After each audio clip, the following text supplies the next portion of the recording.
types of energy I bring And to we're Dungeons and live! Dragons is when What, I am exhaustion? extremely sleep deprived and confused and exhausted. The only downside, the singular downside is that I am 500% worse at math. So all of my math he's better at math. Yeah. Is there a version of worse? Well, because you is said better? 500%, the joke here is that you're so bad at math that when you say you're 500% worse, it's actually Slightly better. Better. Mm. Yeah. Can you explain that to me again? Well, Please. because Please don't. percent is a math word. It has to do with pie. It has to do with pie, Tony. Is this like pie. Is this like a physics thing? Pie. Oh. Like apple pie? Mhm. Mm. Cherry? The only kind of pie I like is Boston cream pie Okay. because it's not really a pie. It's Although meat pies are good.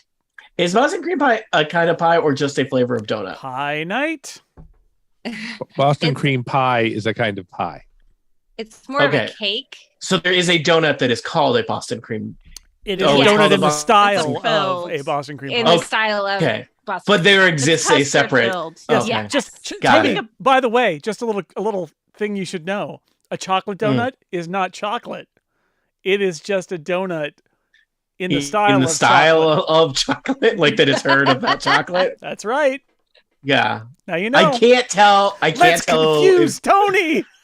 I can't tell if you're messing with me or not. This is going to be great. all right. Okay, It's gonna be everyone, awesome. let's mess with Tony. Oh, I'm gonna He roll won't initiative, right. No. We're doing that All right. beforehand. I would like a Critical hand. initiative. I would like a hand Oh. signal when people are messing with me. You can do the half moose. You do this. This is when you're messing with me. I can't do that the whole entire game, Tony. Like, Okay. Aline, It's hard you- on the shoulders. All right. Yeah. Aline, you do it when you're not messing with me, and I'll remember that. It's much better. All right, Tony, are you Um, recording the Zoom and all of that? I'm not recording the Zoom yet. Let me start recording the Zoom. You probably got a spooky message saying you're being Creeped recorded. everybody out with that one. All right, good. Mhm. Yep. All right, we're live and everybody can see all this stupid stuff, and we're ready to go whenever you are. I guess. It is Jason! brilliant stuff, Jason. Not Stupid stuff. Stupid. Jason, it's 8:33. I don't know who you're fooling. It's 5:33. If this was a dog and pony show, we would not even all be on Zoom yet. I don't know what you're trying to do here. It's true. I would like to Um, announce that for my Very divine smite, I'm going to be using the worst D8s in the world, the kind with dots on them. Oh, Why no. do those exist? Oh, Monty. Oh, even the way the dots are represented are not helpful. I feel like even like one of those, they have them in a Wow. circle, and I feel like you'd have to count them. I also have a D10 like that. How? Why? Okay, so I can read the Why? 9. I can read Pips. the 8.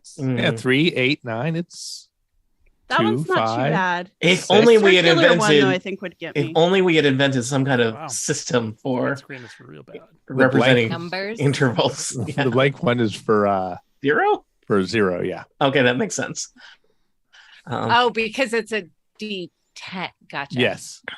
All right. D10s are labeled 1 Before through 0 for We start the reasons. episode. Let me ask. I see several of you have rolled the same initiative, a very clever tactic. Mm-hmm. Osgood, you have rolled a 22. What is your Yep. dexterity modifier? +3. Buffy, you have rolled a 22. What is your dexterity modifier? +2. Do a quick roll off with the ghouls. Roll a d20. I rolled an 8. Can you beat an 8? Oh, just roll a d20. Yes. Hmm. It shouldn't take too long. Oh, now who So looks when the- tired and goofy? 20 sides. 6. Well, it's off the board in PCalc though is the problem. Oh. So it was a 6. See, now reroll it. It's a 14. Darn it, P All right. dice. You'll get to go before the ghouls. The P dice. All right. We are recording. We are in Roll20. We are streaming audio and video on YouTube. Mateo confirms sound and video working. Say thank you, Mateo. Robert Watkins says happy Wednesday morning tea time because he's in a different time zone, presumably. He And lives in the future. Robert Watkins says Tony and Jason tell Dan his book is excellent. I will do that. Nope. And I won't do that. No, you do it. I'm not going to do it because I'm not going to see him for a while. So you do it. I don't know when I don't see him either. He's a little busy Just right go now. over to his house. Just shout it. Yeah, just Go over Is to his that- house and just shout, "Your book is excellent, Dad!" Your book Like, is up in the- excellent. you can write it on cue cards. Oh, I'm not a parent. Parents, tell me, Man. do you like it when people show up outside your house when you have a small child and yell? Yes. Oh, Yell thank you. as loud as possible. System works. I Um, will say it's great when you show up, don't knock on the door or ring the bell or anything, deliver snacks Mhm. and treats, and then text them as you leave saying there are surprises on your porch, and then run away. He did. I was like, "Am I allowed to say this on a stream?" I don't know if I'm not allowed, but Dan's not gonna like it. I do have a set of keys to Dan's house, so 'cause, that's the kind of friends we Put are. ice cream in the So, in the that's what I'm freezer. saying. It'll be Yeah, fine. yeah. Yeah. Go in there and then just put a piece of paper somewhere that says Robert Watkins says your book is excellent. Oh, Tape it to the cover of one of his books, not like washi tape, something removable. These are all good ideas, Tony.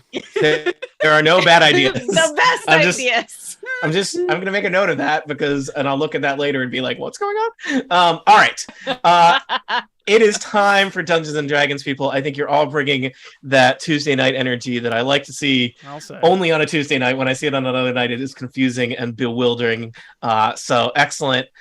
We are going to continue Horror at Havel's Cross, which we played 2 previous sessions of. I'm doing my math in my head, right? Yes. Is that right? Okay, 2 separate ones. This might be our last session.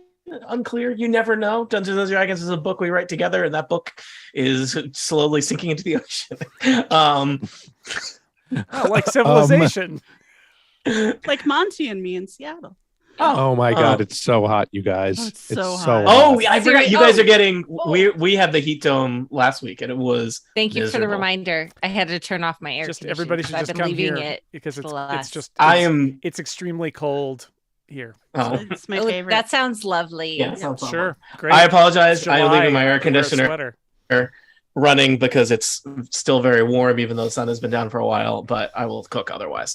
Let us get started and start the episode proper. Apologies that there was no live stream, bootleg, whatever, last week. I was very sick. I'm better now. I'm just sleep deprived and full of insane Dungeon Master energy that will be exploited by my players who are also my friends. Welcome back to Total Party Kill. It's me, Tony Sindelar. I'm Dungeon Master. I use he, him pronouns. And today we are continuing the adventure Horror at Havel's Cross. Why is that a word that I'm having trouble saying today? Unclear, but maybe we'll find that out together. With me are 4 players. I'm going to introduce them in initiative order because that's right. We are starting out with combat, a thing that we do sometimes on this podcast. First up, it's Monty Ashley.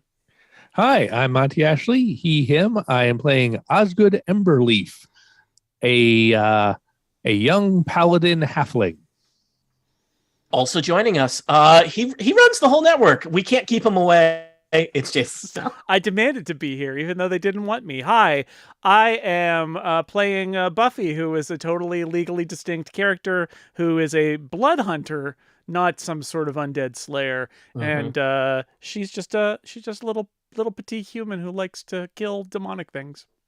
So and an that undead way, slayer she's is not a slayer distinct. that is undead, is what you're She saying. is a Yeah, right. slayer of bad Bum. things. Okay. She's Buffy the Bad Thing Slayer. That's a broad directive. It's a whole Um, genre of bad things that it could include. you heard her laugh. Now meet the player. It's Kathy Campbell. Hi, Kathy. Hi, Tony. I am here to play Davina, an Asimar cleric, who slowly I'm learning what I do to make things magic. Level 2. Great. Level 2, which is 2 more levels than my own magic skills. So we're learning together. And last but certainly not least, my favorite Aline Sims. Hi, Aline. Welcome back. Hey, I play Obel Grimsbane, the human sorcerer. Yeah, also very confused about what I'm doing, but this is a game we figure out together. Kind of. Yeah, you all do it together. I'll be back later. Let me know how it settles. All right. Thank you, Tony. Sweet. Level 20. Awesome. Good job, everyone. You know, I got a magic sword. I just wrapped up an adventure for some people level 20. Not all it's cracked up to be. Ask Dan Morin about that in his next book, Things That Happened in an Adventure Tony wrote. All right. So what have we been up to in horror at Havel's Cross? Well, you have been recruited by a professor. That's right. A professor of archaeology, Professor Winsome Landy, halfling professor. And the situation is that her grad students have written to her about an important find at a dig site and the need for security in excavating that. You have traveled with Professor Winsome Landy, stopped over at the tavern called Havel's Cross to find a brutal murder scene and evidence that perhaps whatever was responsible for that mass murder may have carried some things off into the woods. And what did you do? You went into those woods. In the woods, you found the site of a ancient elven temple. Elven temple being excavated by Professor Winsome Landy's team of graduate students. But all is not well within the temple, for within the temple, you have found 2 ghouls. Ghouls are rather unpleasant undead creatures known to feed upon flesh, and they are fast-moving and horrible claws. And I believe the Blood Hunter got the full download on their kind of poisonous bite and whatnot. So there are 2 ghouls in this little side room of the temple here. You all stand more or less in the vicinity of the doorway into the room. The ghouls have turned to notice you, but Osgood and Buffy, you'll go first, then the ghouls, then Davina and Opal. So Osgood, I'm looking at you. What would you like to do? Well, I'm obviously startled and a little bit frightened, but then I firm my jaw up and curious. And I rush forward. I'm gonna fight these ghouls face to face with my rapier. Oh, not with your face. Good choice. Right. And I have started off by rolling a number, which is ... Classic 20. Dungeons and Dragons. A 20 will hit. I will tell you, the ghouls, they do not wear armor. They are kind of minimalist clothing here, really just kind of some rags, perhaps the remnants of what they might have worn in life. And you have no trouble striking a blow at... There's 2 ghouls here. We're going to call them Northern Ghoul and Southern Ghoul. Osgood, tell me about damage to the Northern Ghoul. Well, I rolled like poop.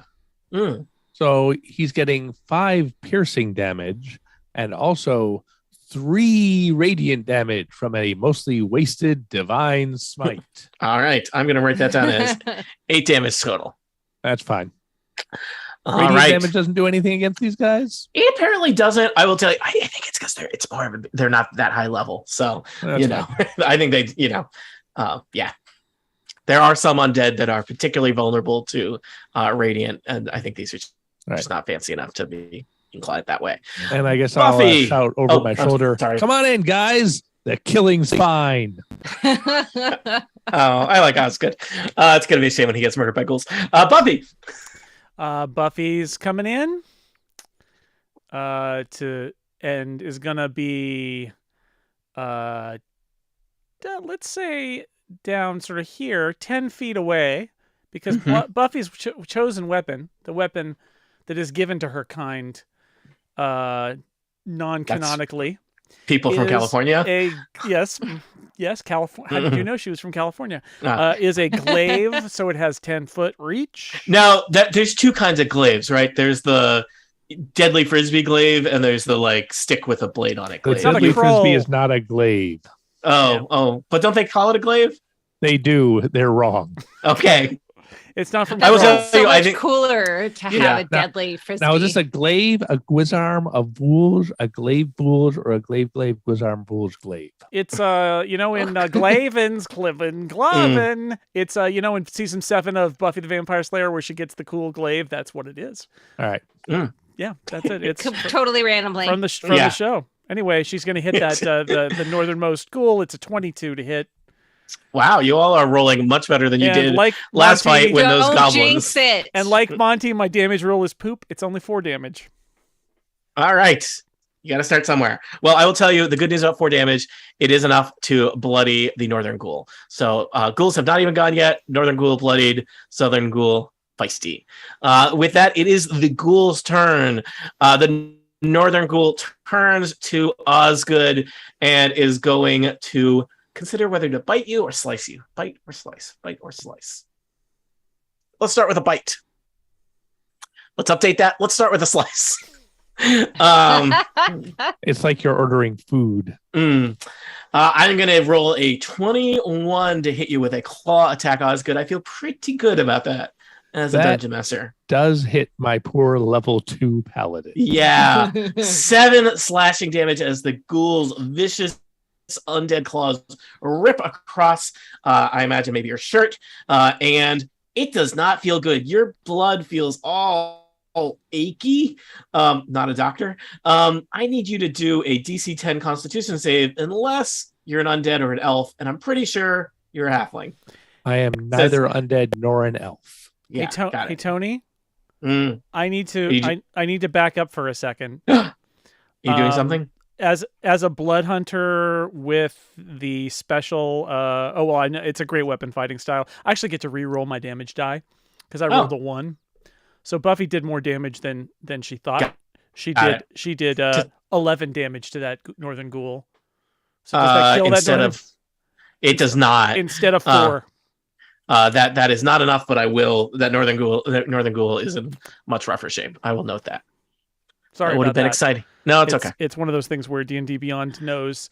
It's almost like you're playing new characters. For D&D Beyond criticism also, by the way, it's like it knows that I have that feature, and yet when I roll a 1 damage in D&D Beyond, it doesn't do anything to say, hey. You think I think should light up. Yeah, it's on you to know that.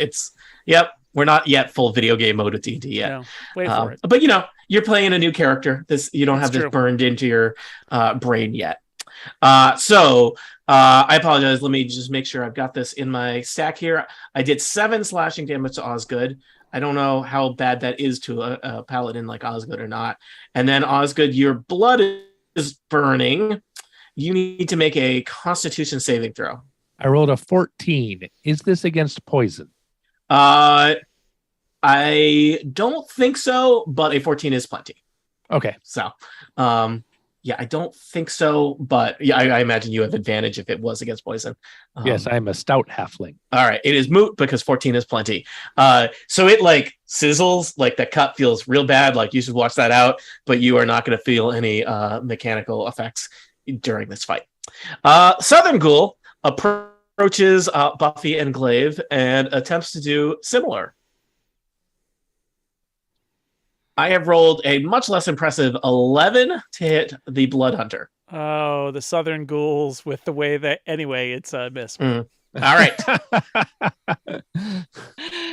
And the Southern Girls with the way they miss. Southern Girls with the way they miss. They knocked me out. No, they don't. They miss. It just ends right there. The way they miss. It's just one of those songs. One of those real short songs. So, got it. Very punk rock. Davina, you are next. You're basically kind of standing in the doorway to this room. I don't know if that's where you want to hang out, casting magic, or if you want to move in closely. There are ghouls attacking your friends. Yeah. So originally I was going to do the turn undead, but I can only do it once for every long rest. And I have a feeling with how quickly, I mean, they're not quickly dying, but at least they don't. I'm worried about doing it so soon. Save the big guns. Yeah. So I think I will move up here, and like if I angle, can I shoot my crossbow? Don't worry about these maps and my grid that I have not lined up with the tiles on the temple. We won't talk about that. Not bothering me at all. We are friends here. This is just to give you the idea that there are rooms, that there's a temple. You stand in the doorway, line up a shot on one of the ghouls, and fire a crossbow. You have a shot on either ghoul. Which ghoul are you crossbowing? Let's do the bloodied one. All right, Northern Ghoul. Roll that crossbow attack. And the northern 10. ghouls with the way they Your crossbow bolt misses the ghoul and ricochets around the small room, narrowly missing Osgood, Buffy, and the other ghoul. Bing, bing, Sorry. bing. Yeah, there's very few soft substances in this room to, I guess, catch it. So, all right, Davina, anything else? Yeah, and then I run And you back. duck away. All right. Opal Grimsbane, you also stand in the vicinity of the door into the western wing of the temple, Ghoul Central. What do you want to do? I think I am going to take a cue from Davina, just because my spells look cool, but they don't do so much damage. So I'm gonna come up to kind of the corner where I can see both ghouls. I too am gonna fire my crossbow at that northern ghoul, see what I can do. 15. 15 will hit a ghoul. Roll damage on northern ghoul. Northern ghoul may not live through a crossbow attack. Max damage. So that's 11. That's bad. You plug northern ghoul right, I imagine, like sideways in the head, almost kind of cartoonishly, and northern ghoul like just drops to the ground. Yeah. I like it. I don't have any bonus actions really that I can use. So I think I'm going to go ahead and move into the room now that there's one ghoul.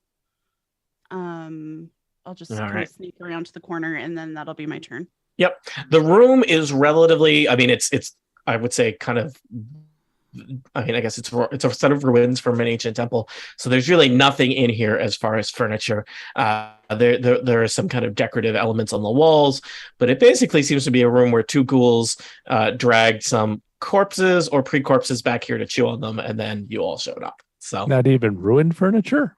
No, I think it, probably ancient ritual couch. No, I mean, I think it probably would have been made of some, I think, how long do you think IKEA furniture lasts? 2 years. In a tomb situation. Wow. Mine is way over its date of expiration. I imagine my couch should have just crumpled at this thing here. All right, Osgood, we are back around to the top. It is you, the ghoul that you were kind of face to face with, facing off with, has just slumped to the ground, crossing a bolt in its head. I'm going to assume he's dealt with. I will step over his body and go to the land of the southern ghoul. Mm-hmm. And I'm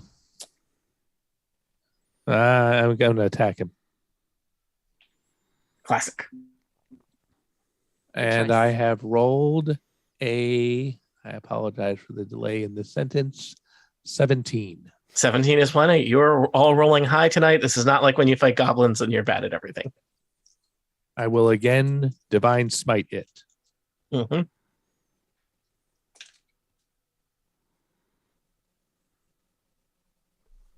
$16 points of damage. Some of that is radiant. You bloody yet another ghoul, Osgood. You are just an undead damage dealing machine. And I guess I should say something. I look it straight in the eye and say, I'm not afraid of you. The ghoul kind of goes unclear what that means. You don't speak ghoul, do you? No. All right, good. Buffy. Buffy listens to the ghoul and says, "Your mother taught you to talk that way?" Glaive, glaive, glaive. That's critical glaving. Your catchphrase, glaive, glaive, glaive. Yep, critical glaving. Oh, I rolled too many D10s. 2 D10s, and the answer is 2D10. A 13 total damage to that ghoul. Nice. police car driving past my house or an ambulance or something. 13 damage is sufficient to slay the southern ghoul. It drops to the ground, kind of joining a kind of gross sprawling pile with the northern ghoul of ghoul parts. Things seem quiet, but are they? You know your turn, Buffy? I am going to... Well, actually, one of the nice features of Buffy is the ability to, well, it's more about knowledge, I guess, of ghouls. But Buffy's gonna take a moment and use maybe. What do you think, Tony? I want to sense sort of like, is this it, or is there something else I should be worried about in this area? Is this a special blood hunter thing, or is this just a character? I'm just role playing here. It's just I'm just trying. What do I do? I don't know. Give me a wisdom or intelligence check, whichever you're better at, maybe. Oh, Buffy has advantage on wisdom regarding, evil undead stuff. So that's good. Well, let's do that then. The answer is, 15. I think that you, Buffy, you innately know deep in your heart that was too easy. Well, Buffy turns to Osgood and Opal and says, "That was too easy." I know, right? High five. Feel it in my heart. And if I don't see, since I just slayed them, if I don't, Tony, I don't see anything else going on in this room, right? Correct. I am going to immediately step back out of the room and see if there's anything going on elsewhere here, because I am suspicious that was. Okay, excellent. You're done with your turn? I guess, yeah. All right. Kind of trying to move quietly and stealthily, lurking out of the passageway to the east is a third ghoul that is kind of moves with perhaps alarming speed across the main room of the temple to try and close with you, and perhaps would have had a chance to sneak up upon the four of you, but instead, Buffy, you are on alert and you lock eyes with the ghoul scampering across the temple in your direction. Buffy is on it. Davina, you are next. I imagine the party is aware that this ghoul is coming up behind them. I mean, Buffy ran out there, saw the ghoul, and said, "There's another one." So, Davina, there is basically 25 feet behind you, closing across this large cavernous room of the temple, another ghoul loping across the floor of the temple. All right. Well, let's shoot him with a crossbow, shall we? Let's do it. That's what I always like to do, Buffy says. Yeah. 12. 12 is the armor class of a ghoul. Huzzah!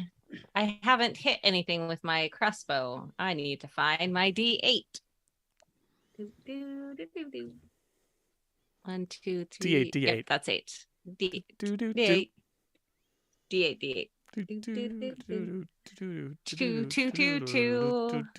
plus 1. 3. All right, 3 damage. Your crossbow bolt glances the torso of the ghoul, kind of cutting it, and some really gross black sticky stuff kind of oozes out of a wound in its side. Ew. Yeah, don't eat that. Anyone who's thinking of, I want to put, let me put some of that on a sandwich. No, don't do that. Tony, I don't like that we can see that you're rolling D20s in the Roll20 chat. It's very unsettling. I'm sorry. I can do that in a hidden way if you want. No, I just let you know it's unsettling. That says Tony rolled a 17. Tony rolled a 7. Yeah. I mean, sometimes you roll in front of the screen, sometimes you roll behind the screen. Whatever messes with your player heads more. That's my approach to Dungeons and Dragons. Look, this is a game about friendship, but also a game where I want to destroy your mind. It's fine. It's fine, Tony. We love it. Totally fine. All right. What was I doing? I was doing damage to this ghoul, which I have noted. The ghoul is no longer in mint condition.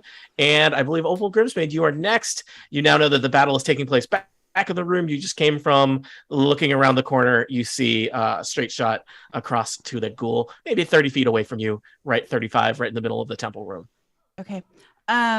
Remind me, are these like floor to ceiling columns in the Yeah, middle of the temple? there are some nice floor to ceiling columns holding up the ceiling of the temple. So there's some places you could find cover or hide in.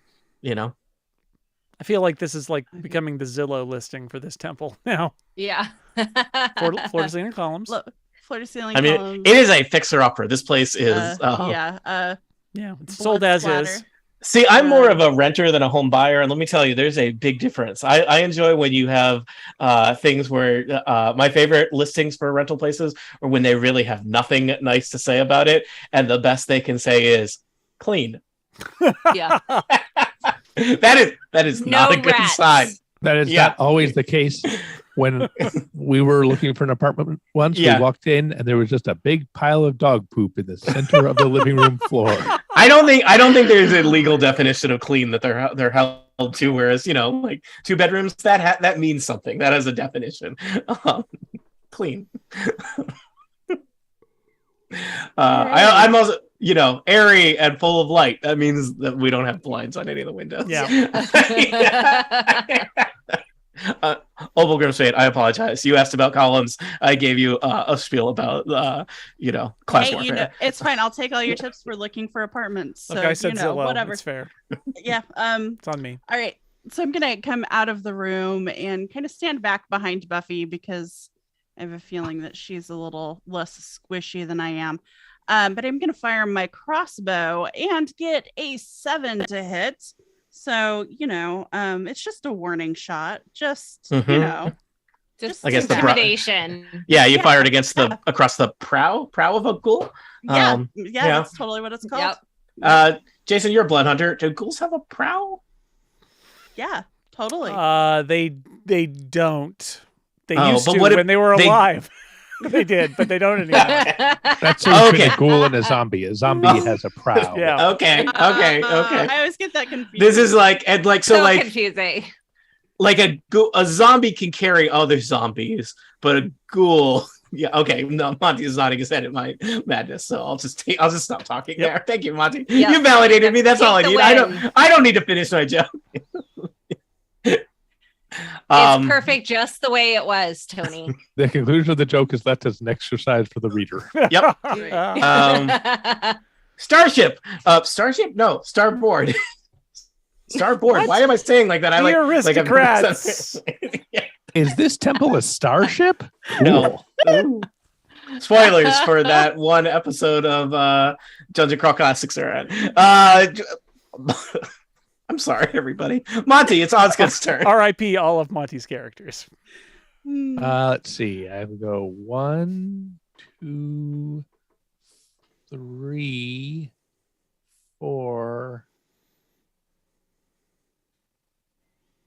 5, and be out of movement because of my tiny little adorable but shapely halfling legs. Oh yeah, I can see the definition of those calves from here. Someone's been doing exercises.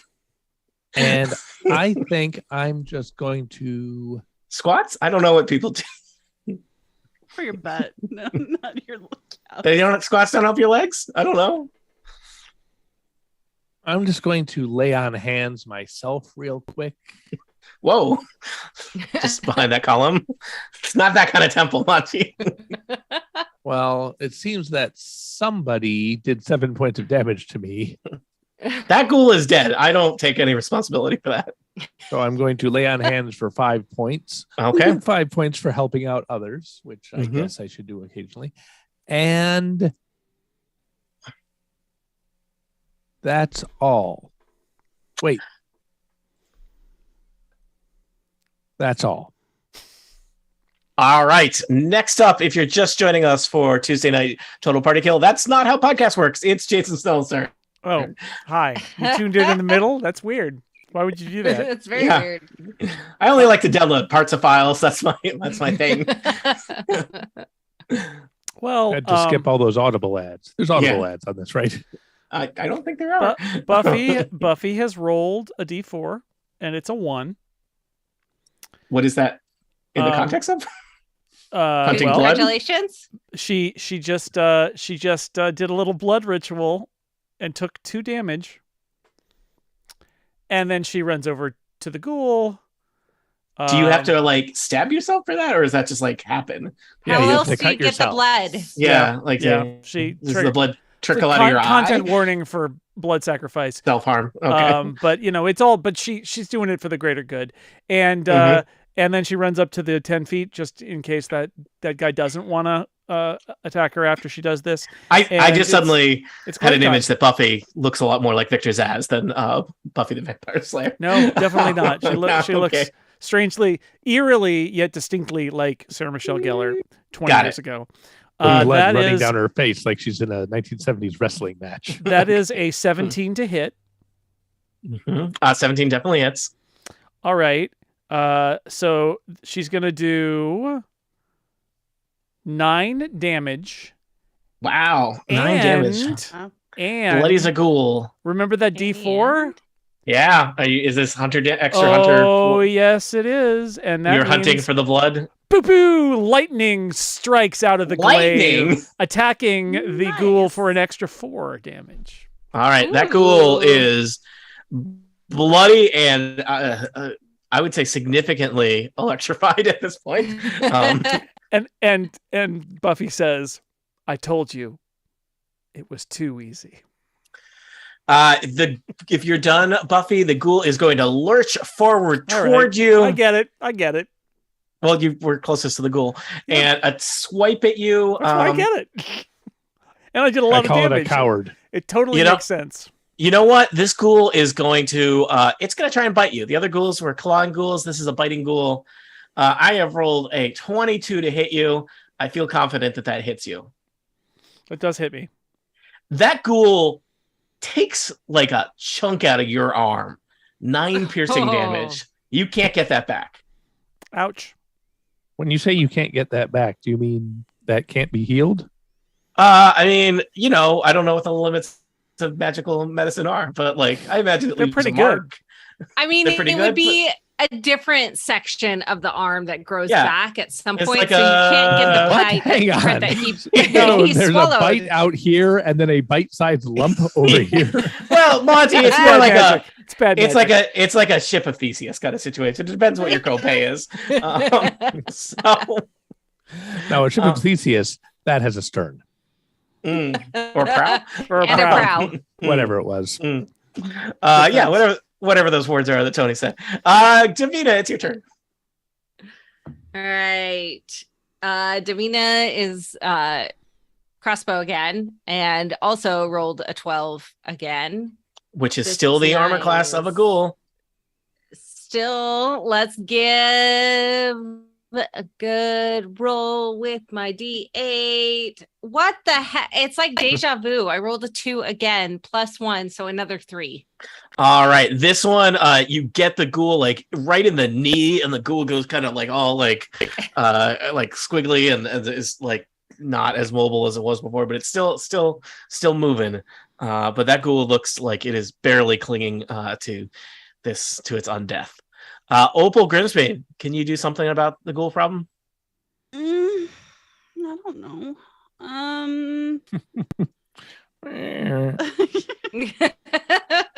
What if we all just fed ourselves to the ghoul? Wouldn't that solve the problem? Let's think outside the box. It'd be easier. All right. Let's try the crossbow again. No, Davina. What? You and I with the crossbows. It's not Did we do it working. again? It's not working. We're This is- too we're besties right now, so it just guess. isn't working. And I'm sorry that my awesomeness is just seeping all of your rolling from you. Hopefully next time you can do better. Thanks. One of What you have percentage of these magic characters- powers? Yeah. What percentage of these characters are from California? Oh, and Buffy is shaking her head like, okay, I need to teach these people some crossbow skills. Mm. Really, really need to be better at this. Osgood. Oh, me already? Yeah. 4 players, no waiting. All right. Well, then I will come around the side here and not attack from his back. I'll say, hey, over here. So it kind of lurches over, and then. Is it a T-Rex? That's not a good number to roll. It's an 11. Oh, somehow you slice in the direction of the ghoul, and the ghoul kind of just stumbles out of the way, perhaps out of luck more than skill. The ghoul, still a dangerous undead thing, somehow barely clinging to life, even though it's been stabbed and shot and electrocuted and all kinds of things. The question is, can Buffy stop it before it attacks again? Yeah, the answer is yes. Buffy hits it with a 20. That's 6 glaive damage, and additional 3 lightning damage. Buffy, would you like to tell us how you have ended the fight and taken down this ghoul? Buffy reaches out with the glaive, strikes the ghoul in the chest. The ghoul looks down, and then looks up at her and smiles, thinking, "Aha, I have survived another one of your attacks." At which point, lightning blows his head off. Oh gosh. And what's left of it slumps to the ground. Yeah, and Buffy's final comment as it slumps to the ground is gross. Yep. All right. Buffy, your finely tuned blood hunter senses relax as you get the sense that you have dealt with the threat of the ghouls menacing this area of the temple. Hooray. Professor Winsome Landy kind of sneaks over from looking up from behind a column from, I don't know, a good 40 or 50 feet away, and just gives all of you like a really enthusiastic thumbs up. Good show. She claps a little bit, but like a golf clap. Do you want to identify, this is awkward, your students? Oh, that one over there. Do you recognize these people? Professor Winsome Landy kind of like completely just like tightens up and approaches, and she comes over and looks at the ghoul at Buffy's feet. Sorry, I blew up his head. I don't know if that probably doesn't make identification. We can't get a dental. I can't unblow it up. Oh well, I recognize I recognize that belt. That was Quinn. She was a gnome. She was one of my students. This was a gnome? I suppose so. That's weird. I didn't notice it being so small earlier when it was described to me. I recall her being shorter in life. Canon. Professor Winsome Landy pokes her head into the other room where you took out the other 2 ghouls. And identifies that they are also some of her missing graduate students, an elf by the name of Skane, and a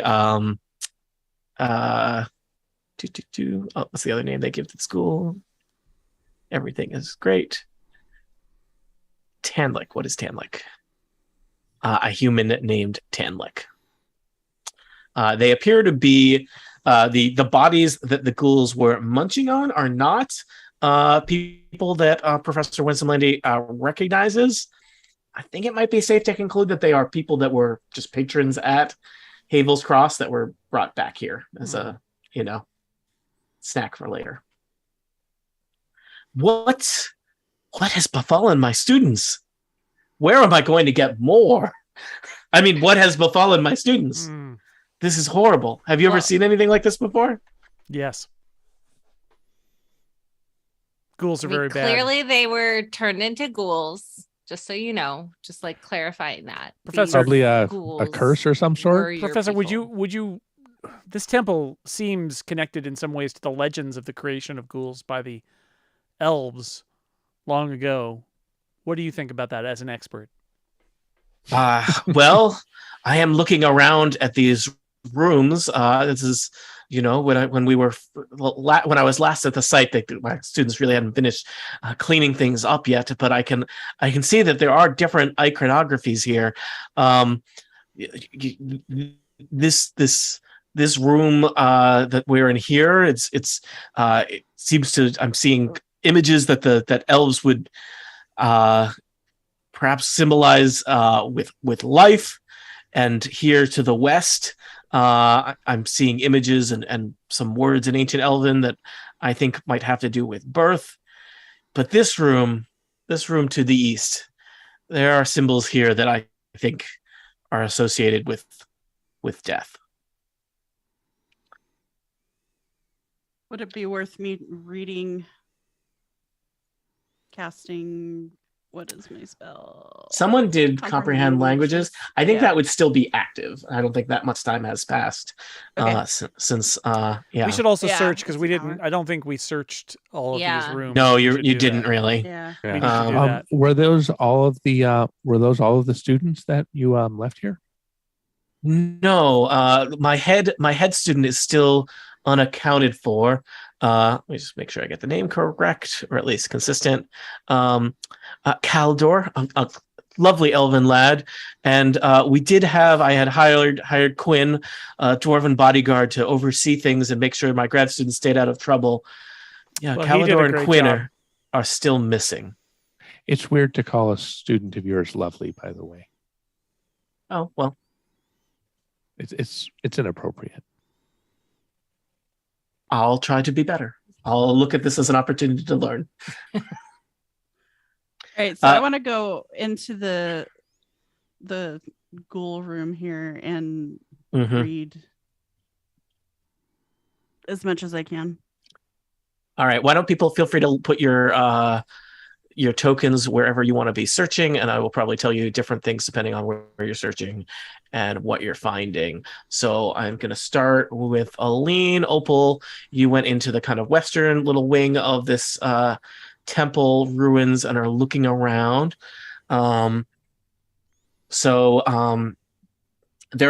this same kind of, it must be some kind of mantra or something, repeated again and again in ancient Elven on the walls. I think you read it in the walls in the main chamber last session.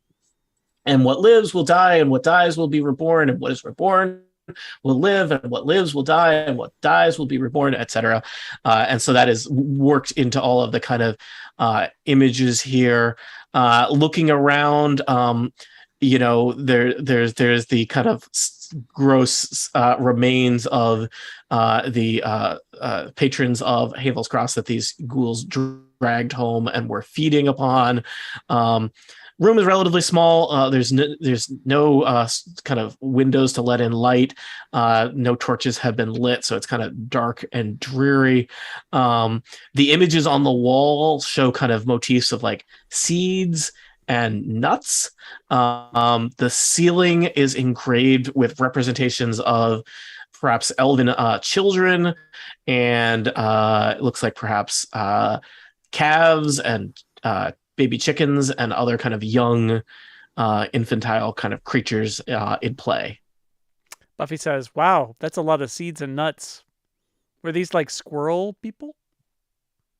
To your knowledge, the elves were not squirrel people.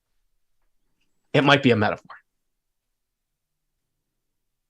So that's what Opal Spain is doing. The creation of agriculture, where like seeds were very, very important. I don't know if. Yep. I think in Dungeons and Dragons canon, agriculture left over from a war between wizards. I don't know the details, but yes. So that's where most of the major inventions came from. Buffy, it looks like you are investigating the room to the east. Yes, that we hadn't been in before. Buffy's wandered over there. There are the remains of a human that Quinn, the former gnome graduate student, was eating in ghoul form and tracked a decent amount of across the temple when coming to fight you. This room is similar in kind of physical proportions to the room that Opal is exploring on the other side of the temple, but the iconography here is very different. The walls are inlaid with kind of images and graphics of thorns and wilted roses. The ceiling shows this like kind of like a maze depiction, but the maze is made out of bones and skulls. It looks like the graduate students who were excavating the site were using this room as their sleeping chamber. So there are a bunch of kind of bedrolls and some bags of personal items and cooking equipment kind of stacked up and taking up most of this room. Buffy turns back around and says, "Hey, it's all death stuff in this room over here." And then says, "Professor Landy, look, I didn't graduate from college, but I don't know about grad students." You can check that out in season 6 of anyway. I don't know, but your grad students chose to sleep in the death room? Come on. Well, there's a reason they haven't earned doctorates yet. I suppose never will. Well, common sense might have helped there. Anyway, this is all death images over here. So we got squirrels over there and death over here. I mentioned fruits and nuts, but technically never mentioned the word squirrels. But yes. And yet now we can all see the squirrels in our mind's eye. Yep. Davina, what are you investigating? Davina is going as far away from the gross stuff as she can, and so she's investigating these boxes and stuff in the corner away from the oozy gross goblins. So off in the corner of this main temple room here, kind of relatively near just the main entrance to the temple, there is just like a decent sized pile of crates, and you're looking through them. These seem to be basically the supplies for the campsite for the dig operations. So there's some crates of rations, and you find some crates with flasks of lamp oil, some blankets that are still rolled up, some unlit torches and things like that. It seems to be basically it's like this is all the equipment they brought with them. There's a bunch of creative pickaxes and little shovels and little flags for putting in dig sites and things like that. Cool. All right. Osgood, what are you investigating? I'd like to see the north wall. Yeah. The map kind of cuts off there. I don't know if there's a wall up here or not. There is a north wall. It looks like right around where you placed your token, there's this kind of circular altar. And this seems to be kind of the main temple. It's big and it's not particularly ornate. This seems to be the closest thing there is to ornamentation here in the main chamber. You know, the columns are very kind of functional and lacking in perhaps some of the flourish that you might be used to in ruins. So you're looking at this circular altar at the far end of the main room. It's kind of directly across from the entrance to the room, about 100 feet south, and it is made of well-worn stone, and on top of it there are 3 evenly spaced hollows. The text that Opal was reading like kind of goes up the side of the altar and spirals around it again. And what lives will die, and what dies will be reborn, and what is reborn will live. And perhaps related to the altar, not sure, there is some kind of, it looks like kind of just, I don't know if it's junk, but stuff scattered on the floor, maybe that got knocked off the altar or something like that. Do these 3 openings or whatever, are they the right size for ghoul heads? Is that what we have to do? They look small for any humanoid skull. Maybe, I mean, bigger than we got a gnome right here. Yeah, I would say that they are solidly in between the size of a squirrel skull. Why would I use that as a frame of reference? No idea. I've been incepted. And a gnome skull. They're in between. use that as your frame of reference. Handy everyday objects like a squirrel skull and a gnome skull, people. One of those, a real thing that you are unlikely to find in your everyday life. One of them, a fictional thing. I'm going to say that they are, what is an actual frame of reference that would be slightly more useful? I'm going to say that they Baseball? are... Yeah, that's pretty good. I don't totally know what size a baseball is because I'm only legally an American, not culturally. But Jason just looks so disappointed in me. I was gonna. Well, all right, Jason. A cricket ball? Oh yeah, that helps. A bocce ball? I assume a cricket ball is a baseball that would be used by crickets, and therefore is very small. Tony, hold out your hand like you might hold a baseball-sized object. I am going to say that's the size of a baseball. Okay, but like I'm palming it. So I'm going to say I was imagining like a grapefruit. Maybe is that more like a softball? Yeah, that's more of softball. Yeah. Sure. Okay. What are these again? I'm now very confused about whether this is a squirrel soul or a grapefruit or something. There are 3 compartments in the top of this stone altar. So we are not even in fact describing a thing, but an absence of things. I see. And they're little square. I guess you could think of them as compartments or nooks or I don't know. Guys, be on the lookout for 3 square things about the size of how to put it? About this big? Mm. So like a squirrel skull, between a squirrel skull and a gnome skull. Yes, exactly. Thank you. All right, you gnome skulls. Figure this out. There we go. Thank you. Do you want just because we went on a lengthy tangent that was 85% my fault, Osgood, do you want to look at the junk on the floor? I would like to look at the junk on the floor. Thank you.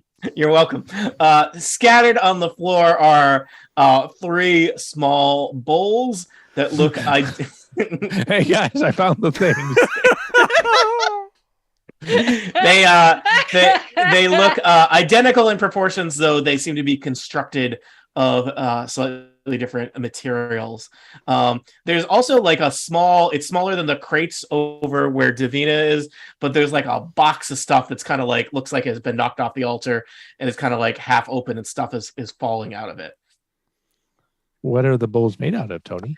There is a bowl that appears to be made from gold, a bowl that appears to be made from iron, and a bowl made from a kind of black stone. Let's call it obsidian. Looking at them, they seem to have writing in ancient Elvish. Oh, who's comprehending languages? Me. I'll come over. Check it out. All right.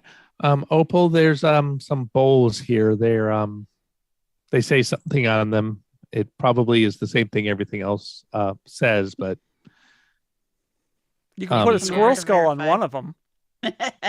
There are no squirrel skulls in this room yet. For the next 2 hours, we go out and look for squirrel skulls. That is traditional Not Dungeons and living Dragons. squirrels, dead squirrels. Well, yeah, you want them to be free range. The squirrels were harmed. I mean, if we put live squirrels in there, they're just going to jump out again. And it's just logic. Yeah. And really quick, what's this junk that spilled out of the thing? Oh yeah, there's a wooden box. I don't know if it seems like this is probably something that the grad students would have brought here. It does not look like it's original to the ancient temple of life and death. It's kind of a weird collection. There's some eggs, some of which are broken. There is a small knife with some kind of like reddish, rusty stuff thing caked on it. There's a mortar and pestle. There's a bundle of chicken bones tied up with string. I don't like these are a few of my favorite. I don't like. There you go. Thank you, Kathy. I'm here. Are these sacrifices? Did they make sacrifices? Is that what happened here? I don't know. I'm here to read. Can I read? I'm just asking the room. Also, a professor who is an expert in these things is in the room with us. Just saying. I don't. Professor, are these squirrel bones? The professor looks at them and says, "Hold on." The professor's going to roll medicine. Yes. Squirrel. Yeah, I rolled a 5. Could be. Maybe. They must be. Some kind of small animal. You can tell by the structure here that it was ground dwelling, so perhaps very light bones for a squirrel. Though. Are squirrels considered ground dwelling? Well, if they're ground squirrel. Oh, that's true. Makes sense. Mm-hmm. Opal, how good of you to have come over here. Please read these goals. Please read. I don't know why Yelena's acting like that was the funniest thing I've said, but it is the stupidest thing. No, I think that just tipped over into like my acceptance of tonight being one of the most ridiculous things I've experienced in like 2 months. I'm on like 3 hours of sleep, people. Everything's great. Everything is awesome. Okay. So Opal. Read the balls. I think you tried to do that about 12 minutes ago, but I'm being me. So there is language and iconography in ancient Elvish around the bowls. Each of the bowls has kind of some words that are the same and some words that are different. What a strange way for me to just explain language. Words. Yeah, like other words. It may be helpful for you to write this down just because it's a decent chunk of information. There are 3 bowls. Golden bowl or gold bowl says the essence of birth, written kind of in fancy ancient Elvish script around the rim of the bowl. I hear a ding that says someone put it in the chat, which is very smart. The iron bowl says the essence of life. And the obsidian bowl says the essence of death. Okay, well, this seems pretty direct then, right, guys? We just put Professor Winston Landy is like, these seem ceremonial in nature. I hope my graduate students were not messing with these things. There have been strict no sacrificing policies since the last incident. How long ago was that incident? Oh, it was with the previous set of graduate students. They tried to raise Orcus. It was a whole thing I had to do. So much training and paperwork after that. So there wasn't a rule against sacrificing people until then? It was more of a guideline. Okay. Buffy looks at the iron bowl. Is there a trace of something in there, like blood, let's say? Looking in the iron bowl, give me a perception check. Oh, and you're gonna want to check out this knife with the weird red crust on it. This seems like your kind of thing. Well, Buffy only got a 9, even though she's looking for blood, which is you're not sure. There's something in it, but it could be a lot of things. Oh, come on, she says essence of life. It's got to be blood. Blood's my thing. It's got to be blood. I don't know about birth. Do we have to get like what's an essence of birth? Placenta? An essence of placenta, right? Well, let's go out. Let's go out in the woods and Google any baby squirrels out there. First, we are talking to. That is a commitment. Do elves give live birth? Are they mammals? I'm worried about setting canon here. That's going to get me. Yeah, they are. Yeah. I believe that elves are mammals. All right. What about like seeds though? Because like seeds give wasn't there an eggshell? Ooh, an eggshell? Oh yeah, eggshell in the birth bowl. Blood and iron. Death. Blood and iron. Iron. There's blood content in iron, so that makes sense, right? What about the black, like slime from the goblin or the ghouls? Not goblins. From the ghouls. I would say that is just very, very poorly maintained blood. To be clear, it's what ghouls are inside. Okay. Tony, can you go over the things that were spilling out of that box again? Yeah. Spilling out of the box a seemingly random collection of a half dozen eggs, some of which have gotten broken somewhere along the way, some of which are still intact. A small knife stained with something red or rusty-ish, a mortar and pestle, and a bundle of chicken bones tied up with string. These are a few things. I think we established those squirrel bones. I think that the eggs are the essence of birth, and the chicken bones are the essence of death, and the knife bones is the essence of life. Yeah, with the blood. Yeah, because bones are death. Because you only see bones. Buffy says, one time I ate a whole plate of chicken wings and I felt real bad after, so I'll go with that.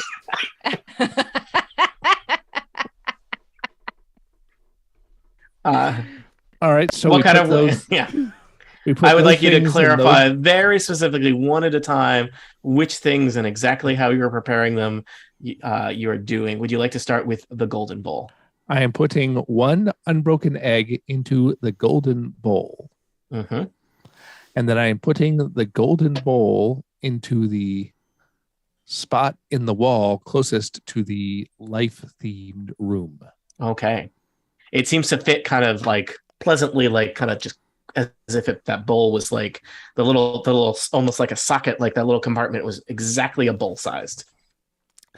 And I am putting the knife into the iron bowl and putting it into the middle. I will say the knife is bigger than the bowl, and it's not gonna fit into the compartment with the knife sticking out, the handle of the knife sticking out of the bowl. Buffy gets her little utility knife out and reopens her wound from earlier and puts some of her blood in the bowl. Spooky. Okay. And then puts that bowl in that spot. It kind of that's the golden bowl in iron the left bowl. Snock, iron bowl in the middle slot. Snout. Yep. And I will put a bone into the obsidian bowl and then look around at everybody. And are we okay with this?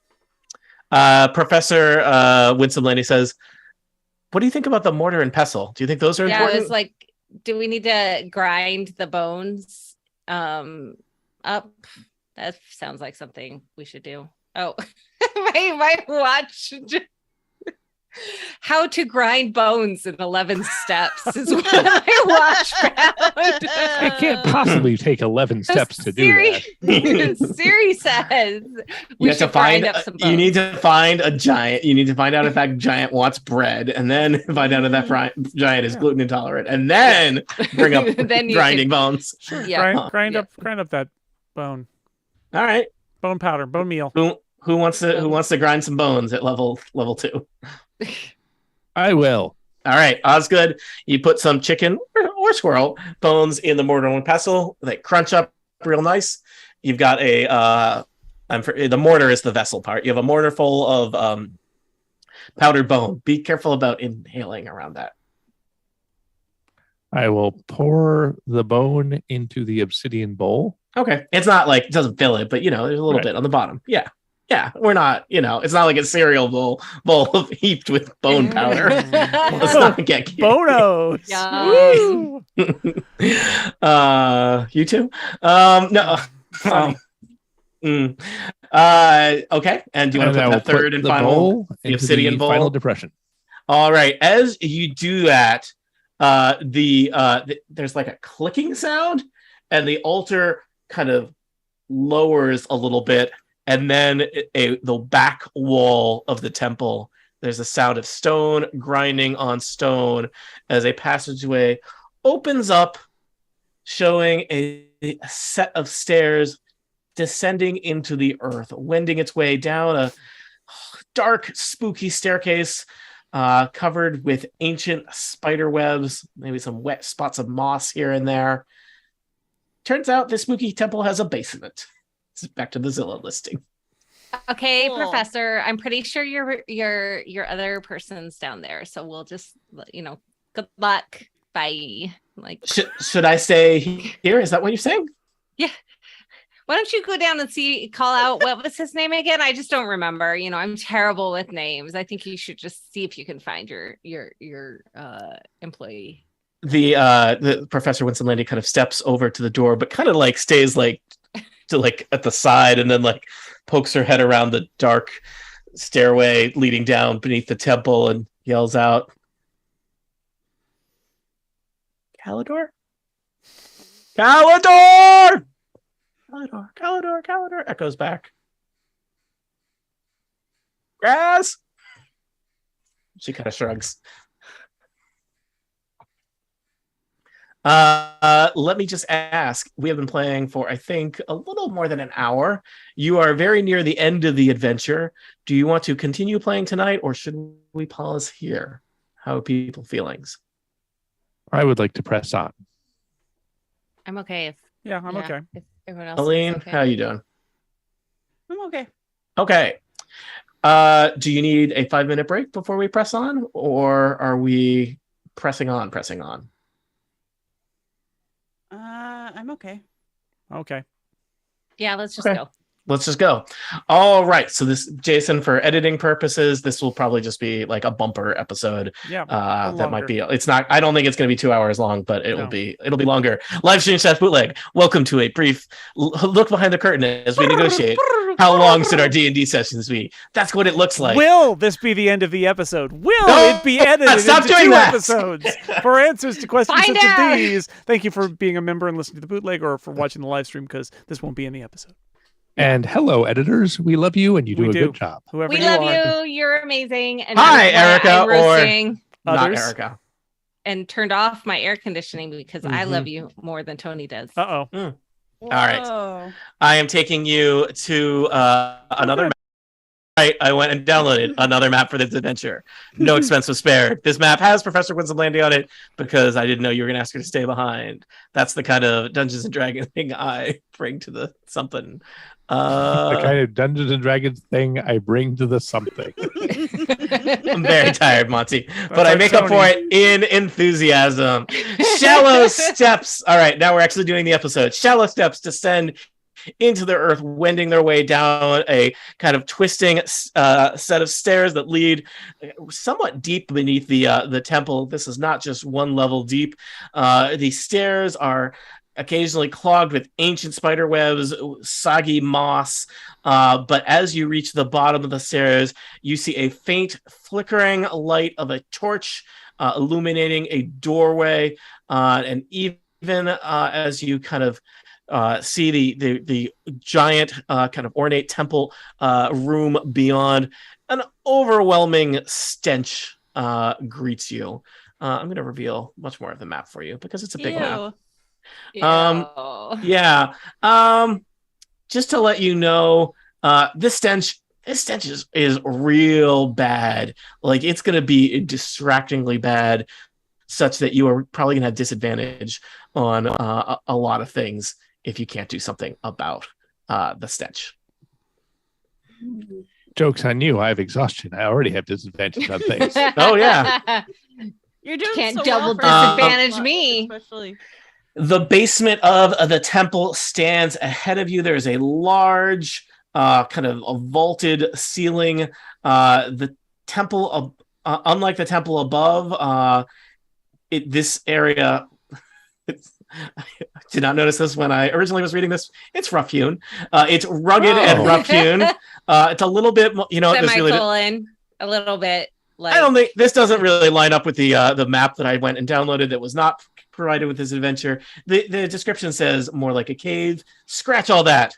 Unlike the kind of dilapidated ruins above, this area of the temple appears kind of much more ornate, as if this was a place where a lot more attention was paid. There's fancy tile work. There are columns. Somebody has lit some of the torches illuminating the area ahead. You see far across the chamber some kind of statue to some somewhat sinister looking elven god, steps leading up to that. And in the center of the chamber, kind of in perhaps some kind of ceremonial circle, are what could only be described as the remains of several humanoids. They are torn up and cut up in ways that it is unclear exactly how many or what nature of creatures they are. Ew. Gross. Yeah, I also think gross. Good consensus on gross. But I have to Ew. dash forward and see what the deal is. Yep, same. All right. Do you all want to roughly move as a group? Yeah. I'm good back here. Okay.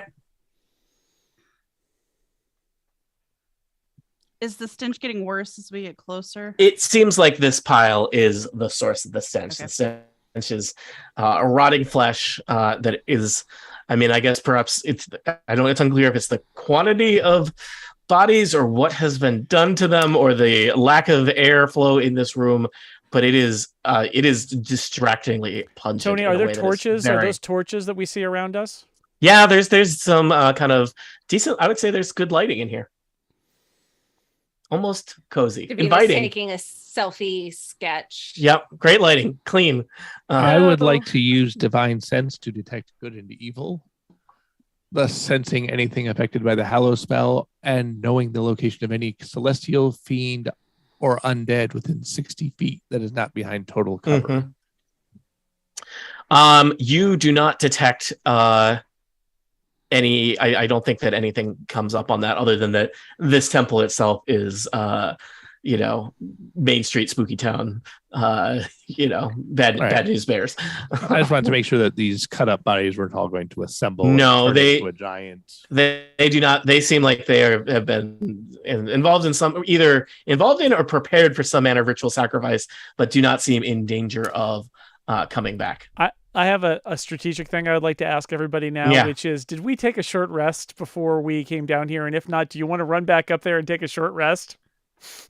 Wait a whole hour? Come on, we have to fight. Let's go. All right. Okay. All right. I only have 7 hit points, but that's okay. Whatever. That's what healing is for. Yep. Okay. I can give you a whole... What can we do to get this smell out of here? You want to set them on fire? But what should we do?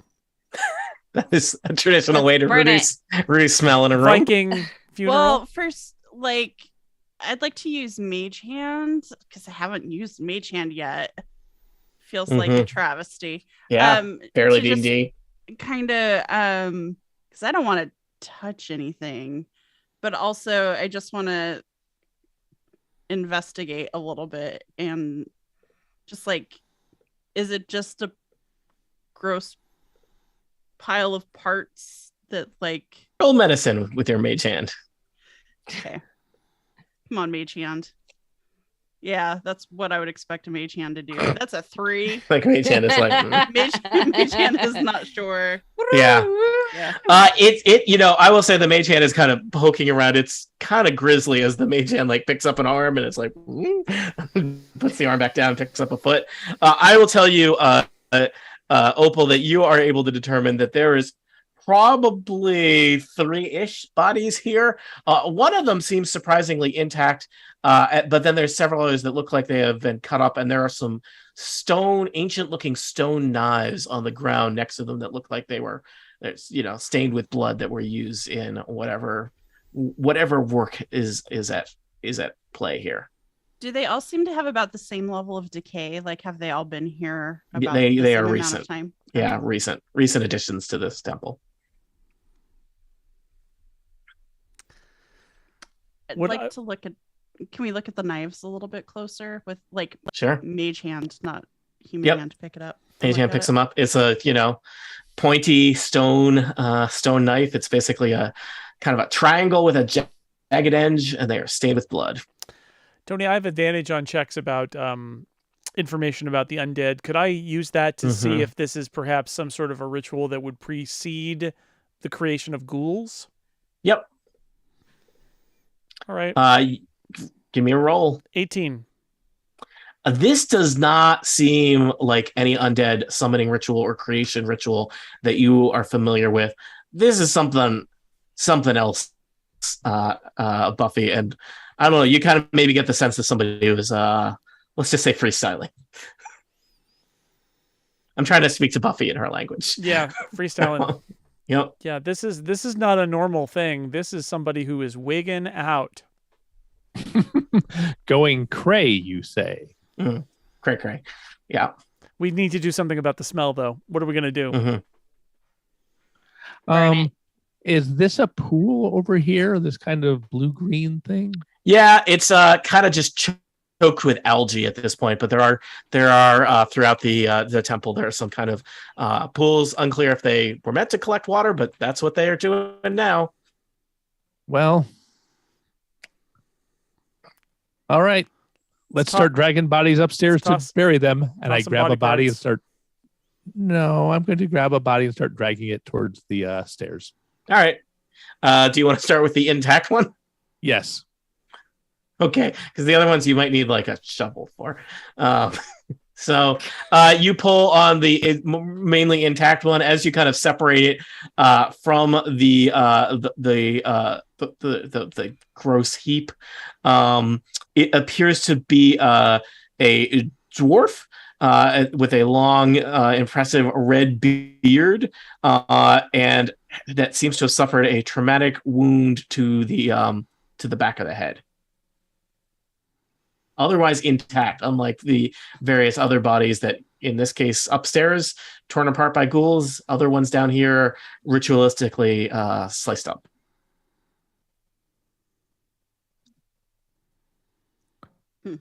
Weird. All right, I'm going to try to drag it upstairs and then all the way out of the temple. Okay, Osgood, I'm going to say you do that and then come back. How's that? All right. I'm removing one body from the pile. that was gross, but I think the only way to like get rid of the scent in here is to pick up half a torso. Mm-hmm. Yeah. How are we going to get rid of all the little pieces, though? Well, the little pieces won't be as smelly as the big pieces, right? Okay. Well, Buffy says, "Oh, I've got this bag," and she starts to like use the glaive to sort of scrape pieces into the bag. Well, is this just a bag or is this a magic bag? No, did this bag come pre-filled with? No, it's like a little a canvas bag inside my backpack. Oh, okay, like that you would have at the grocery store. Yeah, so it's a reusable reusable. It's a reusable Whole Foods corpse bag. Yeah, totally. Yeah, it's a reusable. It's not going to be reused after this, but okay, that's why we have bags. All right. Does the professor recognize any of the body parts as we bring them out? Partial bodies? Well, the dwarf, Osgood will say that as you brought the dwarf up, she immediately recognized Gross, the dwarven bodyguard that was hired to take care of the grad students. She seems quite moved by his death. Perhaps he's been with her for a while. When Osgood dragged the first body up, Davina went, "Yee!" and is over here in the corner, just kind of like. If we're gonna say if you all collectively want to spend some time moving body bits, we can fast forward. Let's do that. Incredibly grisly part, and so you do that. Like the life of a paladin is going to involve getting a lot of gross stuff on me anyway, so it's best to start getting used to it now. Blood hunters too. That's the way it goes. You should both make friends with somebody with prestidigitation, or your dry cleaning bills are going to be through the roof. All right. Several hours later, you've done that. Instead of taking a short rest, the stench has cleared. You feel like you can focus a little bit more, and as you come back down, I think there's still a decent amount of filth and gross stuff here in this ancient dilapidated temple, but you can focus a little bit more, and perhaps now that the horrible stench fog has cleared, you're a little bit more aware of your surroundings than you were before. And is that crying you hear behind one of the columns in the basement of the temple? It might be. Oh boy. Not me. It smelled so bad we couldn't hear something. That's impressive. That's how cognitive load works, people. Look it up. It was hard to concentrate. So I'm trying to make an educational component of our Dungeons and Dragons podcast, and sadly, Monty's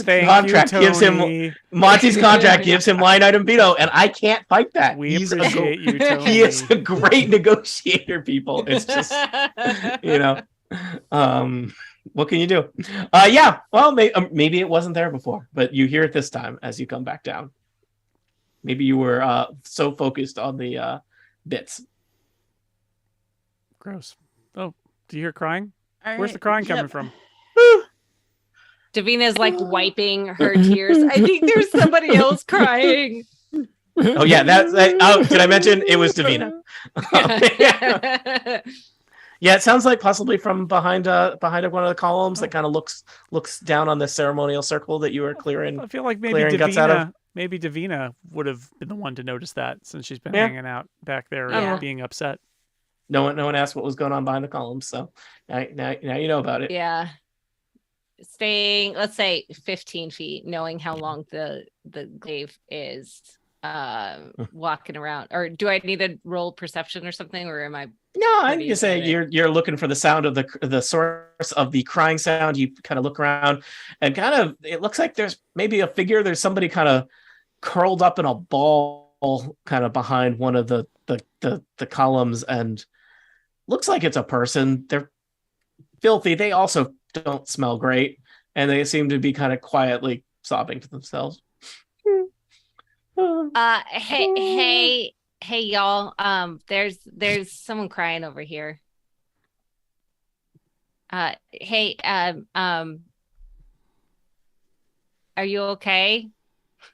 No. Okay. Hey, team. They're not okay. Just so you know. Davina, I believe in you. You can do this. I'm not good with like people, and okay, fine. Taking a step like closer. Did you like? How long have you been here? Come here often? Do you need like some water or something? She is bad at this. Yep. What's a girl like you doing in a temple like this? How did you stay alive? The figure kind of turns to look at you, and you see kind of the grimy face of just a very kind of sad, wretched looking elf with kind of matted long black hair looking back at you, and just, I think all my friends are dead. Okay. Yeah. Buffy goes over. Who did this to you? I don't know what happened. Grass, he got mad and he started attacking people, and then I hid down here. You one of Professor Landy's students? You know Professor Landy? She's gonna be so mad when she hears about this. She's upstairs. He kind of crumbles. My name's Caledor. Yeah, we figured. Can you walk, or do we need to drag you out of the temple too? We've got a bag here. No, the bag is outside. Rinsed. It's like it's already okay. It's turned done. inside out, and yeah. I walk.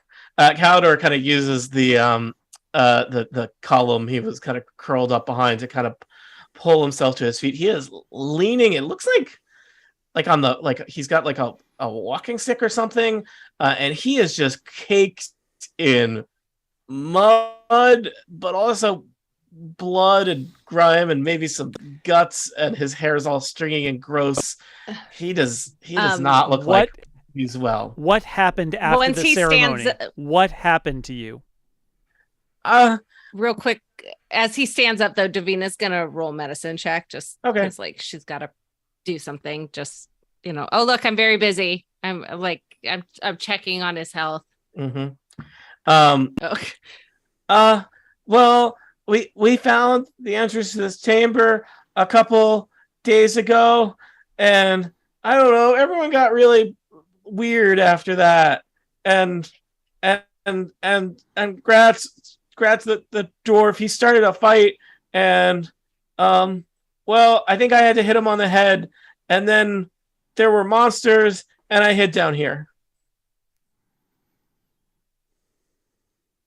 You hi, I'm Osgood. It's good to see you. I'm a paladin. I'm Caledor. I'm a grad student. Did you I'm studying archaeology. Did you hit Grass in the back of the head? Maybe. Elf in Elf Temple. Can you remind me of Osgood of what your kind of detect things over a thing that you've got going all the time is? It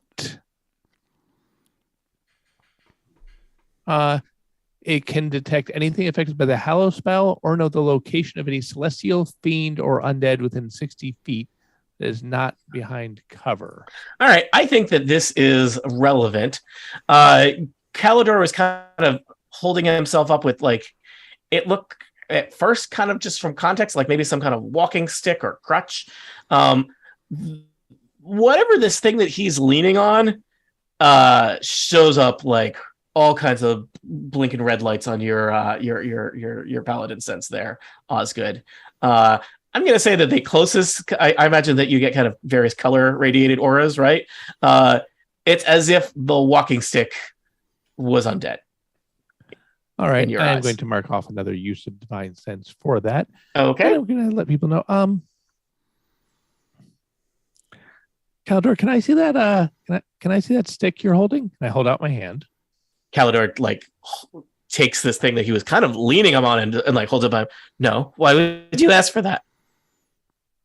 I need it. Buffy tries to use the glaive to knock it out of his hands. That sounds like an attack. Yeah, that's what that is. Hey, you know what? I think we are rolling initiative, okay. But you get to do that first because that's what you wanted to do. Yeah, you did that. So is that just a straight up glaive attack? Yeah, roll a straight up glaive attack. Oh, unfortunately, it's a 9. It's a 9. Caledor, kind of from a creature that was kind of pathetic and just like barely able to stand moments before, rolls around and knocks your glaive back with this thing that he was holding and kind of keeping under his arm here. And you see, Buffy, that he is holding just like, it appears to be like a leg bone, a femur, that he is suddenly kind of wielding as a club, and he just swats your glaive away with it. I don't know about you all, but Caledor is going to roll initiative. That's just what Caledor is going to do.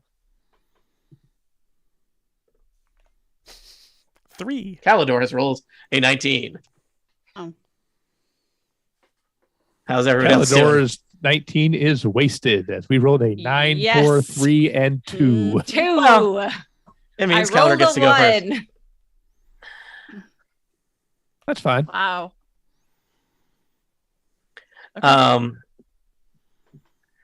Caledor kind of looks at you all with wild eyes, his long black hair all kind of streaked with blood and grease, and kind of looks at you and just says,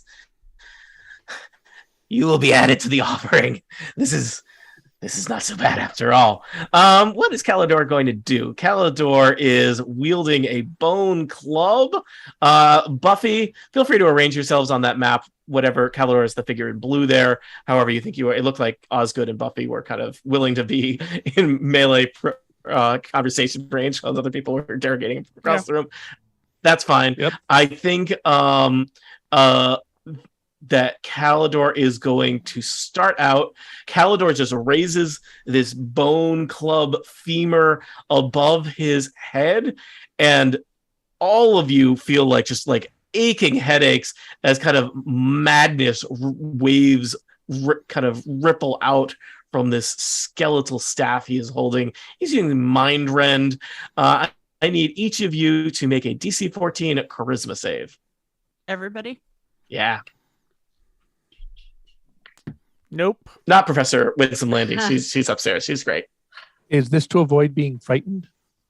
No, this is to avoid taking psychic damage. Got a 17. I rolled a 4. I rolled a 15. All right. It sounds like Osgood succeeded and everyone else failed. Is that correct? No. Oh, other people succeeded? I succeeded. You succeeded. Possibly only Davina failed? No, Buffy and Davina failed. Buffy and Davina failed. I'm great at counting and listening. Mm-hmm. It's and fine. being You got there friend. eventually. Yeah, barely. You're doing great, Tony. Thanks. Why do you always say that when I'm not? You never say when I am doing great. Maybe tomorrow. Buffy and Davina, you each take 7 psychic damage. Oof. You see in your mind an image of blood-streaked Caledor chopping up the bodies of the patrons of Havel's Cross as his former grad school colleagues in ghoul form drag corpses down into this filthy basement. And Buffy's eyes roll into the back of her head and she collapses. Oh yeah, short rest. You got bit and didn't do anything about it, right? Right. Yep. Well, this will be an exciting end to this adventure. Murdered by a grad student. Opal Grimsby, you're first. right.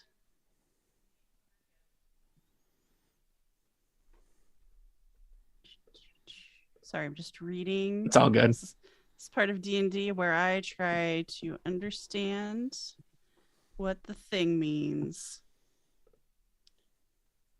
All right. So I suppose I need to go to where I can see this awful person. All right. So I'm just going to move a couple feet over. I'm going to point a finger at them, and a beam of crackling blue energy lances out of my hand toward them. And of course, it's lightning striking them. It's my witch bolt. Oh, Which bolt? how bolt? Witch bolt. That bolt. Well boat. Does a witch boat have a prow? 16 does hit a decrepit grad student. All right, so that is 6 points of witch Prow bolt damage. energy. 6. And which bolt does it does like ongoing? That's its whole thing, right? It hangs around like a. Yeah, so 6 points of lightning damage. On a hit, they take 1d12 lightning damage. Each of my turns for the next minute, I can use my action to deal 1d12 lightning damage. You don't have to roll the to hit target again. Automatically. Yeah. Wow. Good. So it's like witch lightning is hitting him over and over again. Yep. All right. Caledor trembles as the lightning, your witch bolt ripples through him. He seems surprisingly unfazed by as if 6 damage was not a big deal for him, which is Great. goes against everything you know about graduate students. If you're interested in buying Tony's version of the Monsters Manual to learn about graduate students and weirdos that Tony talks to on the subway. No, allow me to clear. Weirdos that talk to Tony on the subway. Yes. Roll against eye contact. All right, Opal, great first attack on Caledor. Anything else? So do I feel like he took the 6 points of damage? He took the 6. My powerful. Yeah, my flavor Very was intending strong. to suggest that 6 points would have been a lot of damage to a ghoul, not as much to not all graduate students, but Caledor. So Okay. All right, Osgood, you are right in Caledor's proximity. You see him I will clutching. walk around Caledor like this Mm-hmm. and reach down to Buffy, keeping my eyes on Caledor. And Yep. I'm going to lay on hands for 3 damage. It's not a lot. Wait, damage? No. Wow. Yeah. Wow. Curry favor with the grad student. Yeah. I thought Davina was the jerk. Ouch. I will heal 3 damage from Buffy, thus waking Negative Buffy 3 up. damage. Thank you. Now, were you dead? You weren't like in some Unconscious. kind of metaphysical heaven or anything, were you? This happens to me Reference acknowledged. all the time. All right. I just don't want you to be mopey for a season. I've been through it all now. I've seen it all. It's fine. All right. She's gonna sing next. Cool. Well, let's go for it. That's the end of my turn. Oh, okay. Well, good news, Buffy. You are conscious in time for your turn. You are prone because you were unconscious. But yeah. Buffy stands and says, "Graduate students, glaive, glaive, glaive." glaive, indeed. Oh, it's a 7. It doesn't go well. She's still a little woozy from being knocked out. That's it. All right. Davina, will you use a crossbow? Will you use one of your many magical powers? Many.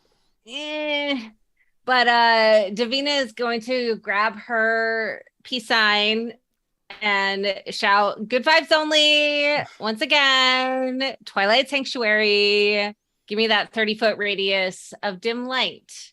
A sphere that's going to grant 1d6 plus 2 temporary hit points, and also end effects, causing to be charmed or frightened at the end of everyone's turn. So that's the end of my turn, and I would like to roll a 1d6 plus 2 to so get we back some do of my 1d6 plus 2 at the end of every turn.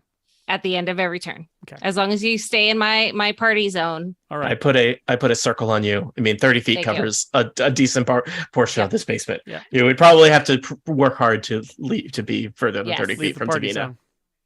So Yeah. I've now got 5 more hit points. Yeah. Okay. Let's see here. I'm dancing to Buffy's awesome song. All right. Well, I believe Caledor is next. Is that correct? Are we going all the way around? Did I skip someone? Yep. Nope. That's it. All right. Everyone. Caledor is looking at you all with wild eyes and just like a kind of manic grin on his face. He points his kind of bone staff that he's been clinging to. He points it at the kind of remains of the body pile over in the center of the room. But it seems like you have cleared sufficient body parts that there's not enough left Nice. for him to do what he was seeking to do. I'm just going to remove those corpses from the map. So that having happened, I think he's just going to swing with his bone club at Osgood, who is right at his face. Oh, I have rolled a critical. Osgood, that would be a 26 to hit you. I was just going to say that I have an outrageously high armor class for a level 2 character, and 18, and I have been hit just about every time. Every time.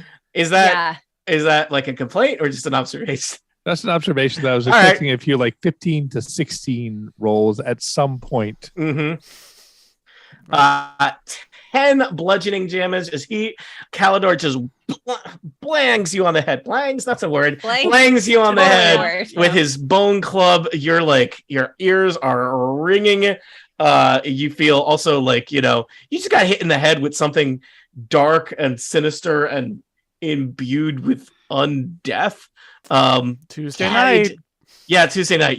It's just that was rude. Just rude. Opal Grimsbane. Real quick though. Monty, 5 hit points. Yeah. Oh. 5 temporary hit points. Thank you. You're welcome. Witch bolts. Oh yes. Oh, just more and damage. that just is Witch Bolt a free action or an action? It's my action. It's your action, but you don't have to. It happens. I don't have to roll for it. Yep. Tell me about Witch Bolt damage. Is 6 points of damage. Just all right. Rolling 6s on my d12 every Which time. is about average, yeah. Mm-hmm. So, all right. I believe that is only the second hit on Caledor so far. So far, only Opal Grimsbane is doing all right, damage. we'll just whittle it down. Yep. Just remember, Dungeons and Dragons is a team sport, and so far your team is Opal Grimsbane. So awesome. Opal, come get us. Yes, everybody you get 6 temporary hit points. Ooh, nice. Thank you. And the body removers, they're part of the team. Mm-hmm. Yeah. Yep. Remember that temporary hit points do not stack, so you can't have more than 6 temporary hit points if they're temporary hit points. Yep. Osgood. All right. Well, I shake off the pain in my head and look at this jerk and take a deep breath and I attack. Mm-hmm.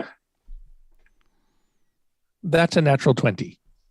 Nice. Yes. Good Well, job. that is the appropriate counter to a 20. So that'll be 2d8 plus 3. 11 points of damage, please. Okay. Now we are cooking. Caledor is bloodied with his own blood. He has spent a lot of time bloodied with other people's blood. And he looks suddenly like he's still smiling, but his eyes aren't smiling anymore. And you get temporary hit points.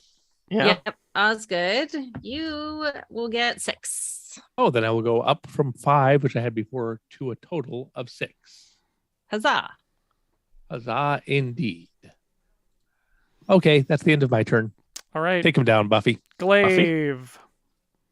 Another terrible roll. Glaive. It's a 9. How many temporary hit points do I get? 5. I'll take them. It's the end of my turn. Davina. I am going to use my crossbow.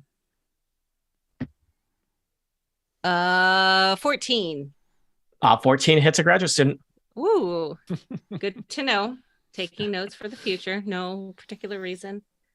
6. Yes, graduate students. I know you 7. have different armor classes depending on your specialties. This is an elven archaeology graduate student. Save your emails unless you're an elven archaeology graduate student and I misrepresented you. I apologize, Kathy. What was the damage that 7. you did? 7 crossbow bolt damage. You get Caledor like right in the shoulder, and like the crossbow bolt is like sticking in one side and coming out the other, and he looks at you suddenly as if like he was not entirely sure what is going on anymore. I think it is his turn unless someone is going to do something else. Temporary hit points. Yep. All right. The same. Okay. Caledor, I think, is just going to continue to try and focus on Osgood for what good it will do him. Swinging his bone club at you again. Critical fail, bookending my critical success from last turn. So he just swings at Osgood. You are not entirely sure if that attack was aimed at you. Opal Grimsbane. I'm down here, jerk. Yeah, my eyes are down here. Yeah. All right. Ooh, no. I got a little distracted by him whiffing over Osgood's head. My aim was a little off. Still got him for 2 though. 2 damage. Okay, he crackles with another little bit of witch bolt cutting through him. Osgood, he is 6. Oh, 6 is 6 for him. More. Too many. Or we got 6. That's what I had. Yeah, I'm good. Thanks. Okay. I can't remember. That's okay. I track it, so you don't have to. I'll just keep rolling. You know, I roll. Yeah. I tell you a number. You tell me if it matters. I stand my ground, of course, and I attack him. Mm-hmm. Of course. And I roll an 18. 18 hits. Nice. 9 points of damage. Osgood crumples to the ground. Wait, what? It is? Oh, sorry. Caledor crumples to the ground. I'm very sorry, people. Quite a twist. Not me at my best. Caledor, your Osgood, your strike rings true. Caledor crumples to the ground, still clutching that bone club fiercely with his hands. Buffy, I kick the club out of his hands. roll an attack with advantage. Okay. Is that, what am I doing? Is that like an unarmed strike kind of thing? Yeah, I mean, you could use your glaive to. I'll use one. Okay, I'll flick it with the glaive then. Yeah. I think right. That's basic safety. Don't touch something that you could glaive instead. Don't. Yeah. Well, good news, everybody. I rolled with advantage and I got a 9. All right. You try and hit it, and it seems like Caledor is still holding on to that thing. That seems weird. Davina. Buffy, would you like 3 hit points? I still have 5. It's fine. Yeah, so never mind. All right, I am.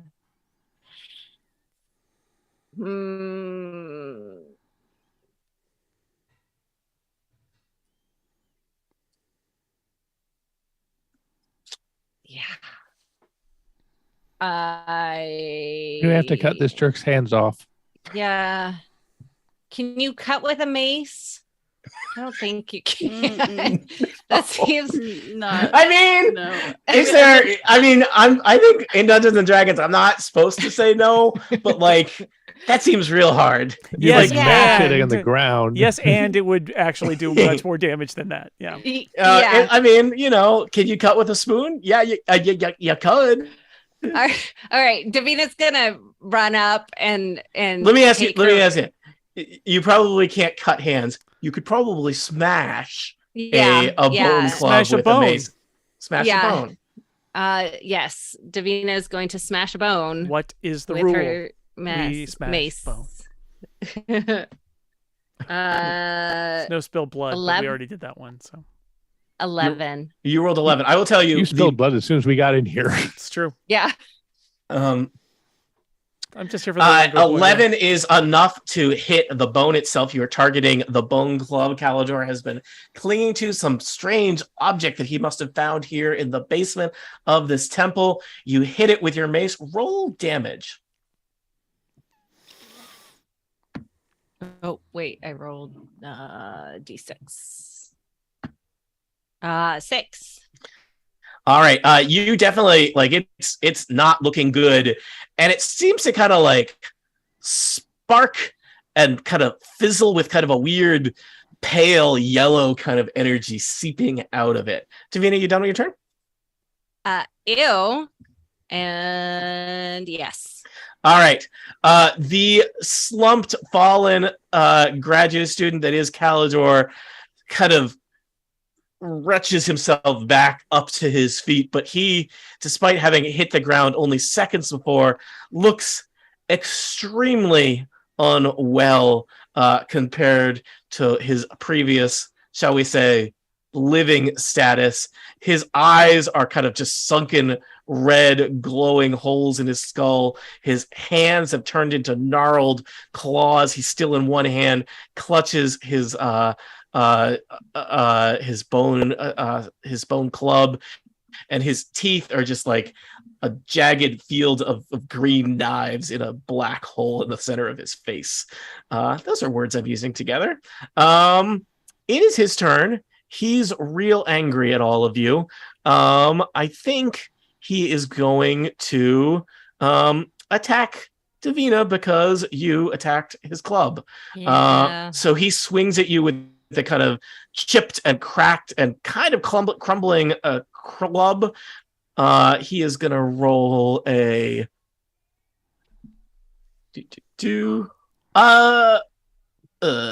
7 to hit. That weird yellow energy continues to kind of seep out of the club, and you feel, all of you would just seeing that yellow light, you feel it kind of touching your eyes is just unpleasant. All of you kind of just wriggle with give me a quick charisma save, DC 14, everybody in the temple. Everybody in the temple say hi. Hey. Oh, I made it. Charisma saving throw or check? Saving throw. Okay. Which you're probably better at than checks. Yeah, I got an 11. Osgood, you take 7 psychic damage. Oh, and dang. you know that this club that Caledor is wielding, you see an image of it being like placed in front of the altar on the other side of the temple, back when this was an active place of worship and sacrifice. You see some, not to be judgmental, but real spooky looking elves chanting and worshiping this thing and chanting one name over and over again. The name Dorsane. Yeah, how are you doing with that 7 psychic damage? Still conscious? Well, I've had 6 temporary hit points, so yeah, I'm fine. Thanks. All right. I think I have totally messed up the initiative. I think it's Opal Grimsbane's turn. So real quick, I also failed. Only got a 10. Then all that happens to you too. Yes, 7 damage. we all okay. Let's see. 5, 2. Kathy, are you frozen? Wait. Yeah. Yeah. Oh no. We can hear you sort of, but you're breaking up. Why? What is going on? I would give Zoom 10 seconds to catch up. Nope. I got. Oh gosh. Oh no! There you go. Oh yeah, I think it's this. Or she's gone. No. And she's gone. Oh. Well. Okay. Well, I think I'm okay with the number of temporary hit points I have, so I'll just go if that's Okay. okay. Yeah. Alrighty. Did I share our art of what Caledor looks like right now? Did I do that? Yeah. Or You I did. think about doing. It's All right, real cool. bad. Yep, got it. Oh. Check. Cool. And Kathy's back. Hi, Kathy. Hi. So it looks like my Eero died. Yeah, your internet is just not good right now. There we go. I right. think it got overheated, but Yeah. it might be okay. So you also better now. take that damage, I guess. Yep. So I have 4 hit points. Okay. Go me. All right. Don't forget your 10 hit points. Oh, it's not my turn. Yeah, that's taking Oh, right. 10 hit points Right. away. So but I'll get some more next round. Is the witch bolt still bolting? That's what I was just gonna ask. I would say yes. Yep. Okay. For all, and I think let me just say, I don't think Caledor is happy with my ruling, but he is not present at the table to argue about that. This is Caledor, but in undead form. So Okay. yeah.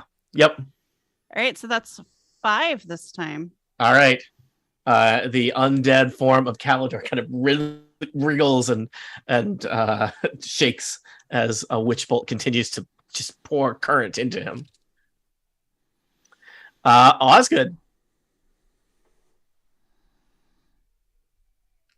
Can I know I don't have disarming strike or anything, that being a totally different thing, but can I attack his hands specifically? I mean, I think that's basically what I allowed both Kathy and Jason to do, I think. So I think when he is conscious, which he is currently, I would probably say you have disadvantage to do that because it's like you're trying to do a specific thing as opposed to just hitting him. I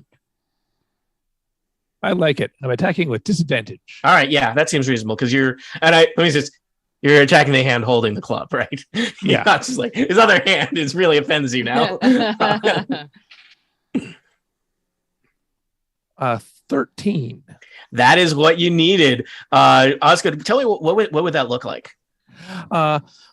Well, my rapier is I'm behind my shield, and my rapier darts out the top and just gets in here between 2 knuckles and forces his hand open. Okay. There's a video component. Yep. But for people not listening to that video or watching that video, Osgood stabs at the hand expertly with his rapier, jabbing him, and just doing some that does damage, right? Oh, seems like it'd be real hard to stab me in the hand and not do damage. Is my feeling. It does 11 points of damage. Nice. Yeah, I'm going to tell you, you know what? I think you just impale his hand, and Osgood drops. Sorry, I keep saying Osgood. Osgood is you. Caledor drops the bone club, the femur of someone named Dorsane. It clatters to the ground. Osgood is clutching at the bloody stump of his hand while also trying to scramble across the floor and pick up the femur once again, and he really doesn't have enough hands in his current situation to do that. So it's it's a mess. Yeah. Osgood takes 6 points of damage. I think you say you mean Osgood heals gets 6 temporary hit points instead of saying Osgood takes 6 damage. Just when it's twist, suddenly everyone's grad students. Yep. Ta-da! That second hour Dungeons and Dragons is where the magic happens, where it all just starts fitting together. Buffy, what will you do? Caledor is sorry, I said the name right this time. Caledor is on the ground. I would say any attacks against him have advantage. The bone femur scepter club is near him. There's a weird that yellow energy, kind of a strings of it are going from the club to Caledor as if he is probably attuned to it and still connected to it. Right. Do I know what kind of undead creature he is, given Buffy's background understanding the undead? He appears to have joined the ranks of the ghouls. He's just a new ghoul. He is a new ghoul. He does seem different than other ghouls in that he used magic against you and he's using tools. But he is ghoul-like in his nature. All right. It seems like, I mean, the way that he turned into a ghoul was different. It's different in that he was not killed by a ghoul, unless twist. Osgood's a ghoul. So and his sword is just his hand, but it looks like a sword. So would I have any knowledge of, or could I roll for any knowledge of the situation we're in terms of the magical bone and whether give me roll the thing that you're good at. Roll the thing. I think wisdom that I'm good at. Well, I get advantage on intelligence to recall information about the situation. Would this be good? Didn't I tell you? I told you a bunch about the first school before, right? Yeah. I do remember all of that. And my intelligence here is a 14 roll. You know that the femur seems to be the femur of Dorsane, the first ghoul, and that Caledor is going to keep coming back from the dead until that femur is destroyed. And you know what I say to that? Glaive! Glaive! Glaive! Glaive! Music to it's my ears. A crit. Nice. All right. I think that you destroy the femur of Dorsane. Would you like to tell us what that looks like? Glaive smashes down, glaive hitting bone, lightning erupting from glaive into bone. Bone, we know that what we did with the squirrel bone and the mortar and pestle? Mm-hmm. That kind of happens.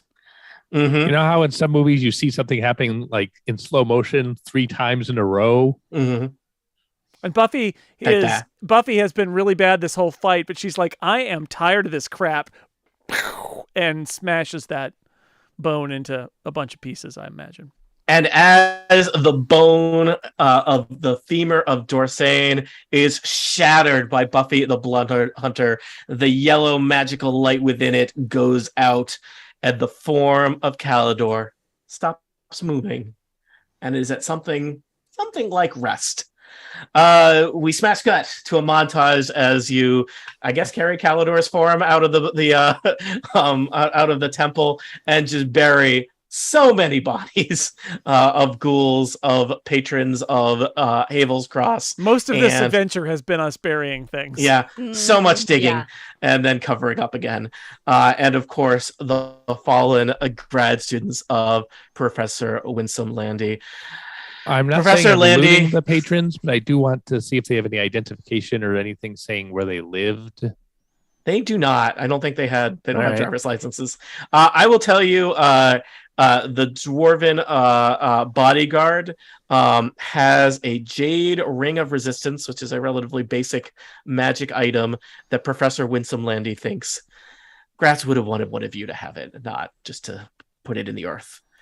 And I don't know, maybe I think that might be something that she would hand off to Osgood at the very least to hold on to, but Osgood would be free to hand it off to somebody else later.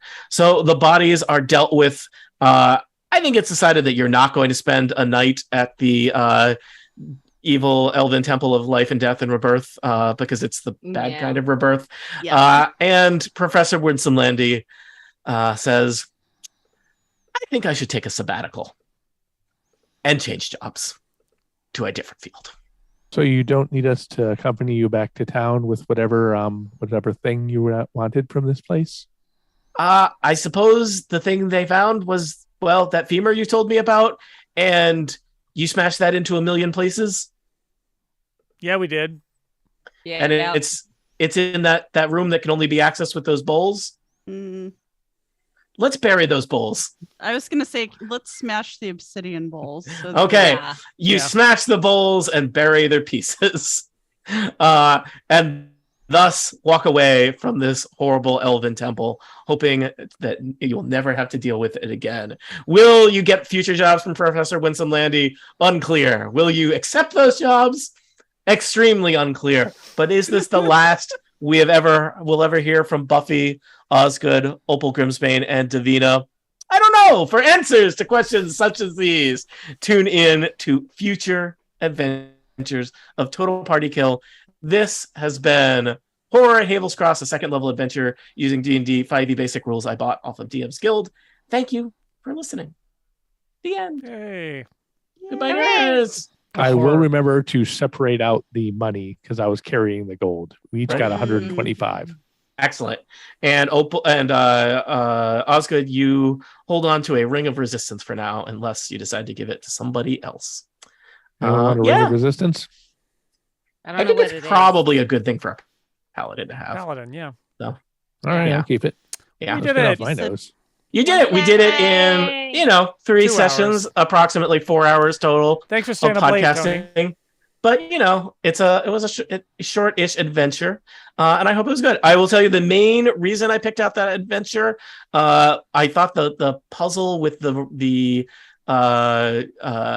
altar was mildly interesting. I'm always on the look for good D&D adventures which have good puzzles, and I feel like they are few and far between. So that was one of my why I ended up with that one. So nice. Yeah, cool. That was good. Tony, what does the ring have resistance from? I'm going to paste a link into the Roll20. It says it's a jade ring. Do you think it has resistance to jade? It looks like I'm supposed to roll a d10. If it's a jade ring, then it has resistance to psychic damage. Oh, okay. Nice. Fun. That sounds helpful. But hey, that would have been real helpful, seeing as you got all those horrible images of things pumped into your head. Didn't help that dwarf who got beaten to death at the club. But you win some, you lose some. It's fine. All right, it is somewhat late in my particular area code, so I think I am ready to wind things down. Jason, should we sign off from Thing? I think so. Thank you, Thing, and thank you, players, and thank you, listeners. Sign off from Thing. We will. Tony.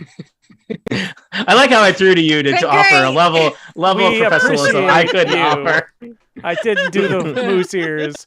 Nobody's going to understand that in the final version. With the I know it's going to be great. It's all good. Thanks, everybody. Tuesday night. Hey, Tony, before we go, for those loyal Tuesday nighters out there, is there more Tuesday night action coming in future Tuesday nights? There is more Tuesday night action coming in future Tuesday nights. The exact nature of that action to be determined based on things. There will be a thing. Unless I get sick again, I'll be back next Tuesday with something. It might be the start of a new adventure. It might be somebody else running an adventure. Maybe I'm playing in that adventure, or it might be me opening more miniatures while we talk about D&D. And our last be determined when Tony is less delirious. Last little bit of Tuesday night housekeeping before we go. Congratulations to Dan and Kat. They had a baby.